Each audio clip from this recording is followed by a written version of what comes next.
Labour law के अंदर retrenchment एक टॉपिक आता है, बहुत ही इंपॉर्टेंट है। रिट्रेंचमेंट मतलब होता है छटनी करना, यानी किसी भी कारखाने में एम्प्लॉय को यानी एजेंट्स को हटाना। और हटाना कब? जब एजेंट सरप्लस मात्रा में है और कंपनी का जो काम है वह कम लेबरों से काम चल सकता है। जैसे मान लीजिए किसी कंपनी में 200 लोग हैं, बट कंपनी को अब जरूरत है सिर्फ 160 लोगों की, और तो वो चाहे तो 40 लोगों को जॉब से हटा सकती है, छटनी कर देगी। तो इसी प्रोसेस को कहा जाएगा retrenchment.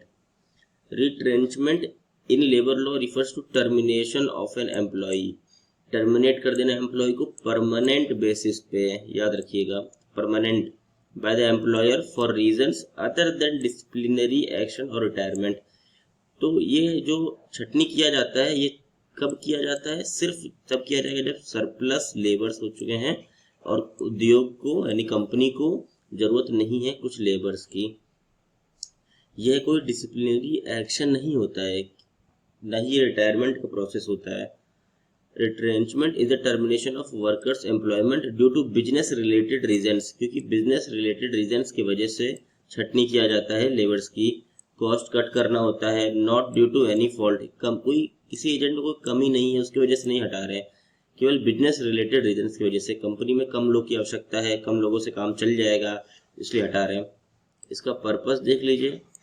It usually happens when a company wants to reduce its workforce because of financial difficulties, automation और restructuring, यानी फाइनेंशियल कंडीशन कंपनी की खराब हो रही है या कंपनी को वापस से रिस्ट्रक्चर करना है अपना प्रोग्राम प्रोजेक्ट, कोई नया प्रोजेक्ट आया है जिसमें कम लोग की ज़रूरत है या उसकी फाइनेंशियल कंडीशन कंपनी की सही नहीं है, तब वो छटनी कर सकता है।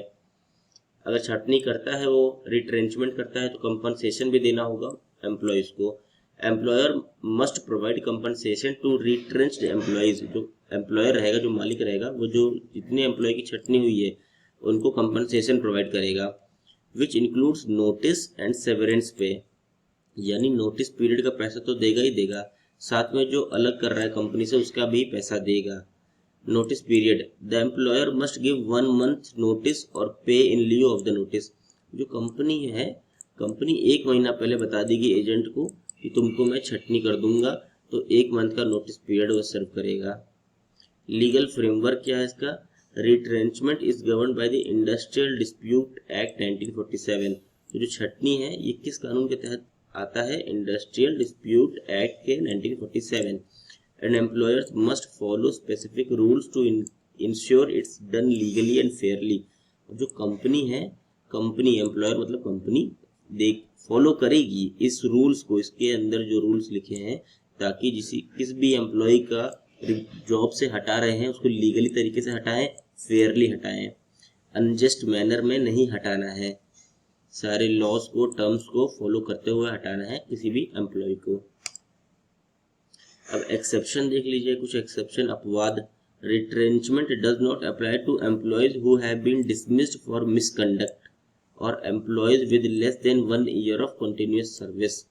कुछ एम्प्लॉयज को, जैसे मान लो किसी ने गलत बिहेव किया है कंपनी के अंदर, किसी लड़की को परेशान किया है या कोई फ्रॉड कर दिया है, अगर उस बेसिस पे हटाएंगे आदमी को तो उसे छटनी नहीं कहा जाएगा, उसे कहा जाएगा ZTP, जीरो टॉलरेंस पॉलिसी होती है हर कंपनी की, जो टॉलरेट नहीं करती है कोई भी मिसबिहेवियर कंपनी के अंदर हो रहा है तो, या फिर कंपनी के अंदर वह 1 साल से कम का एम्प्लॉय है तो वह भी एक्सेप्शन के अंदर फॉल करेगा।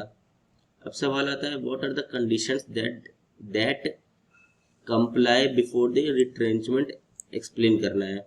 कुछ कंडीशंस होती हैं जिनको कंप्लाई करना होता है कंपनी को रिट्रेंचमेंट छटनी करने से पहले। वह क्या होती हैं? बिफोर रिट्रेंचिंग एम्प्लॉयज, छटनी करने से पहले किसी भी एजेंट की कुछ कंडीशंस को ध्यान में रखना है ताकि वो लेबर लॉज के तहत किए जाए। To ensure fair and legally छटनी हो, फेयर तरीके से हो और कानूनी तरीके से एजेंट की छटनी हो।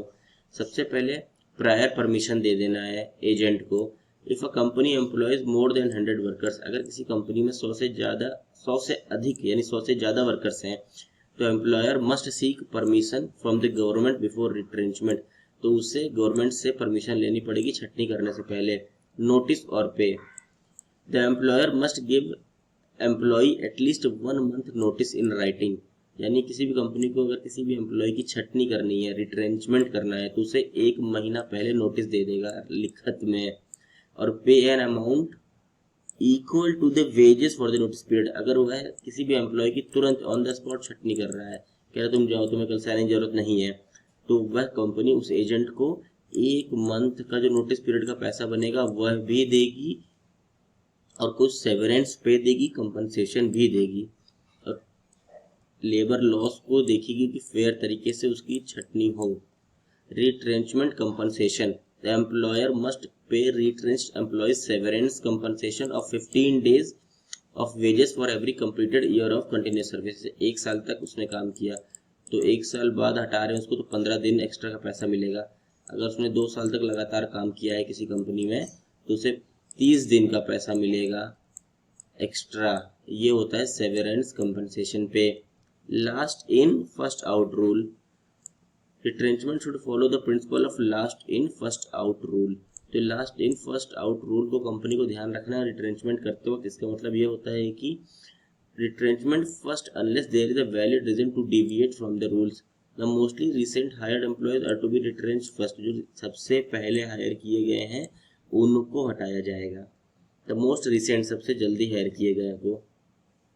एम्प्लॉय रीहायर, अगर कोई एजेंट छटनी हो चुका है उसको रीहायर करना है, the company needs to rehire employees again in the future. भविष्य में फिर से, मान लो पहले थी 200 लोग कंपनी में काम कर रहे थे, लेकिन फिर कंपनी को लगा कि नहीं हमें तो आवश्यकता सिर्फ 160 लोग की है, तो उन्होंने 40 लोग की छटनी कर दी। लेकिन अब कंपनी को लग रहा है नहीं मुझे 40 लोग की फिर से आवश्यकता है, तो वह भविष्य में इन 40 लोग को बुला सकती है जॉब के लिए कि आप आ जाओ, न्यू वर्कर्स की ज़रूरत अभी नहीं है, तुम पुराने लोग ही आ जाओ, काम कर लो मेरे प्रोजेक्ट में, क्योंकि प्रोजेक्ट बढ़ चुका है। तो ये लेक्चर था कि रिट्रेंचमेंट कहते किसको हैं। Thank you guys.